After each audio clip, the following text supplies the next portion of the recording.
Hi everyone, today we're going to take a look at an automatic dusk to dawn light bulb from Firefly.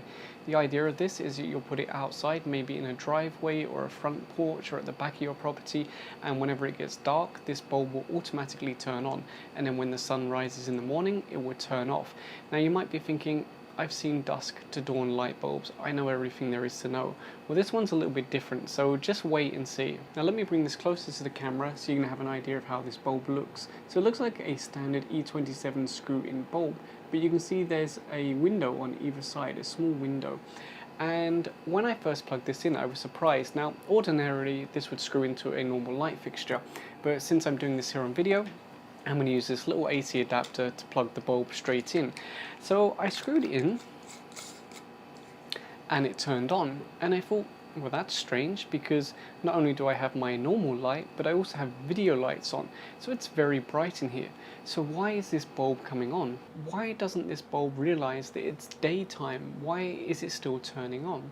So I looked at the box thinking maybe there's some kind of training period or something like that, and there is a note on here and it says not recommended for indoor use as light will always remain on when it does not sense light from the sun. So I thought to myself, well, what's the difference between the sun and the lights that I have here?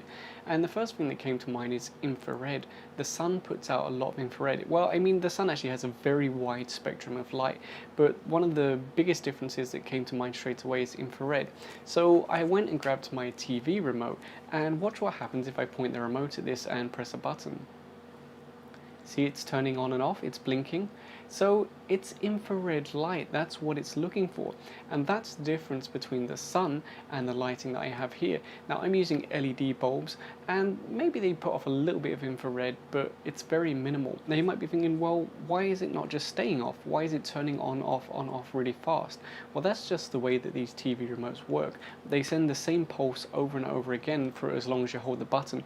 So it's receiving the infrared and then thinking it's daytime and turning off, but then this stops sending signals, so that's why we got the blinking effect. Now I can trick it with this flashlight. This does put off a little bit of infrared, and if we get it really close to the sensor you can see the bulb turns off. So I don't know whether to be impressed or disappointed. I've had other dusk to dawn lights before, and I've had adapters that will convert any existing light to be a dusk to dawn light. And traditionally they have a light dependent resistor inside, so it measures how much light is hitting it and then it decides whether to turn on or off. Whereas this one is very specific. It will only work with the sun. Now, they say not recommended for indoor use. I think you would still use it indoors, but it would need to be near a window that can pick up the sunlight.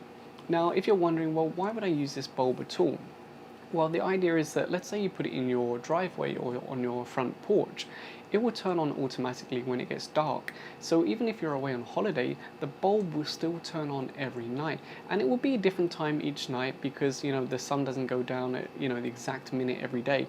So anyone who might be looking at your property will think, well, there must be someone there because they're turning the light on and off every day. Now, aside from that, let's say you are at the property.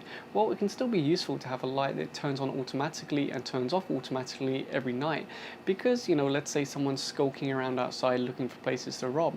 They're less likely to go to a well-lit place because they're more likely to be seen, and if there's cameras, they're more likely to, you know, be identified.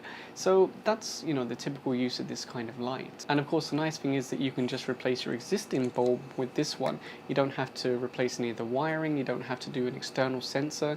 For example, I know a lot of people buy these little sensor boxes that you can then wire in with a floodlight or something like that, or you can just use this one. And if you're curious, it consumes 5 watts. So it's not the brightest bulb, it's not the dimmest bulb, it is LED. So of course, you know, if you compare this to an incandescent bulb which consumes so much power, this is going to be much more efficient for the amount of light that it produces. I know some people will ask about the lumens, so let me check. According to this, 520 lumens. Now, I think it's just about right because a 10 to 15 watt bulb, again, it depends on the size of the area that you want to light up.